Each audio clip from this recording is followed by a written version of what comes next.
Hello, everybody, and welcome. We continue to talk to our candidates in our election coming up July 31st. Matter of fact, advanced voting is here. You need to get out. It's too late to register, but you can vote. Today we're talking to Reverend Ellis Carswell. You are the incumbent in District 2, Lawrence County School Board. And I know, before we get into your family and why you want to run again, you've served our school board for many years, and I know you have a passion for education, don't you? Absolutely. I've served our school board for 20 years, and I certainly do have a passion for education. Education is very important because without it, first of all, there's nothing that we can do successfully without education. Mm-hmm. And you know, it seems like every debate, Reverend, not just school board, but county commission, judges, sheriff, whatever, but there's always those questions about why we're building so many prisons when we need to educate our kids. So, you know, we talk about it, but at some point we got to make a decision which way we want to go. And it's a lot better to educate them, don't you think? And that's education is the only way to avoid building the prisons. And as a pastor, you kind of see it, a lot of people don't see it that way. I know even in my day, the people that I see hurting out there in these tough times, as a pastor, you really see where education keeps you down, don't it? Right. Education is important in every aspect of life. In fact, I have a concentration in Christian education as well. And Christian education is that ministry of the church that supports and undergirds all other ministries of the church.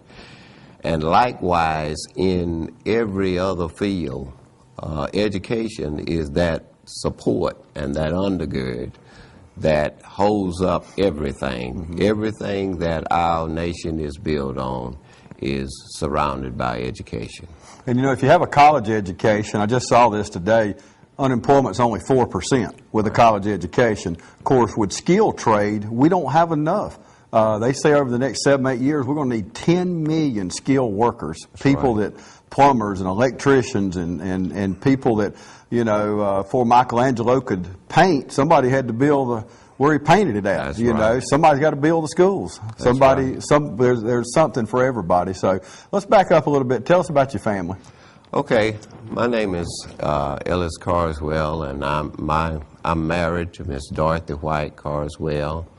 We have 3 sons and 3 daughter-in-laws. We have 7 grandchildren. 5 of our grandchildren are in the Lawrence County school system right now. One of them was away at Benedict College and going to be a senior this upcoming year.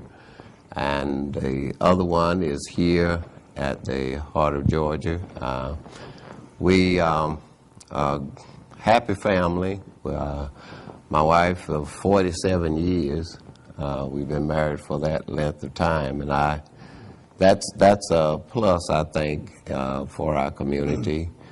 We need to really push towards longevity in marriages and strengthen the home, strengthen the family.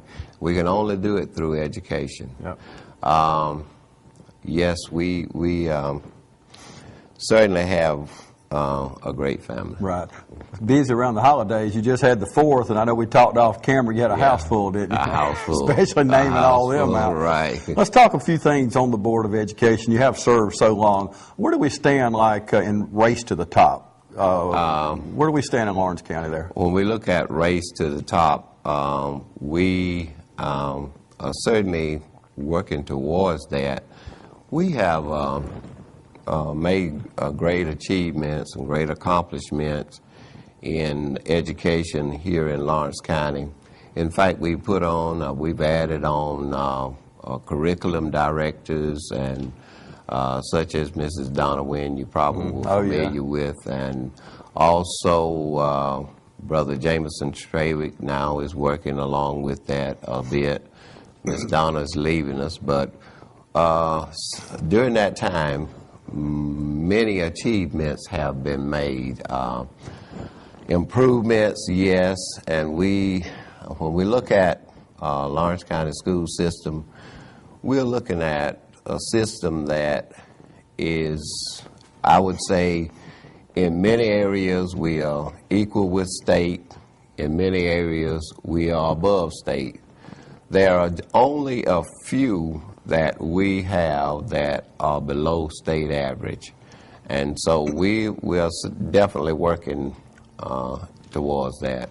I also heard a statement this morning concerning the race to the top, that Georgia may lose some funding if we don't get on board with that. We don't need to lose any more funding. We don't need to lose any more. Let me ask you a question. A lot of talk during this campaign about budget cuts. You've been in the middle of the last few years. Y'all been cut millions, literally, from the state.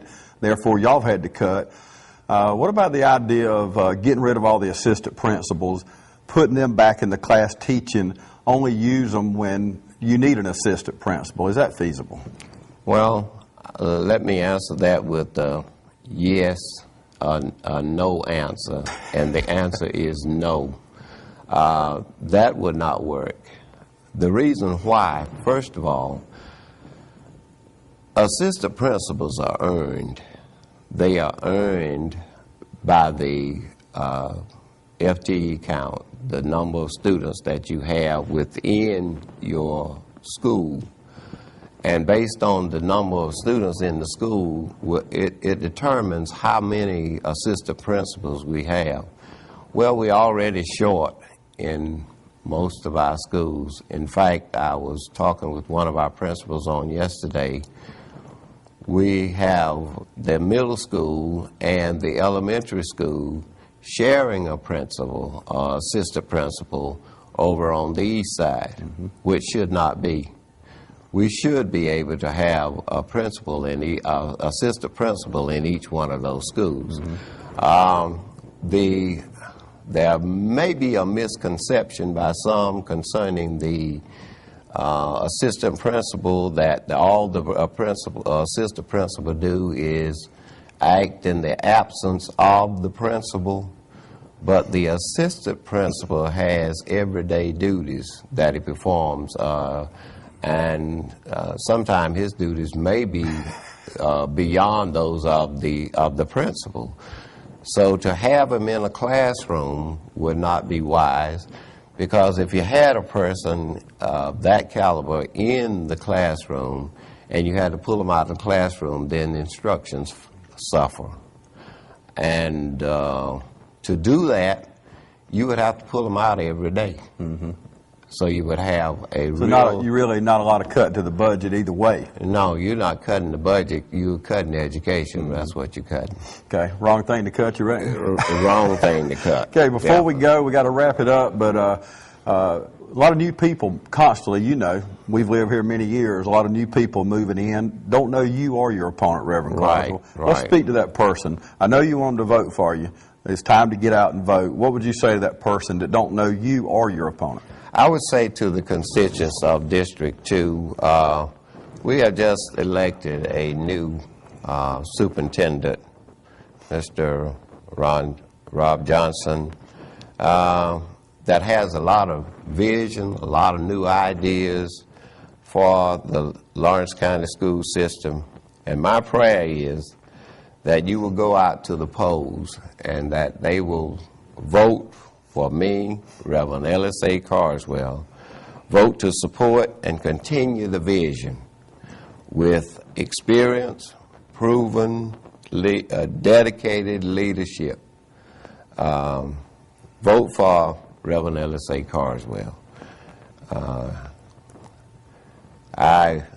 If I could do away with the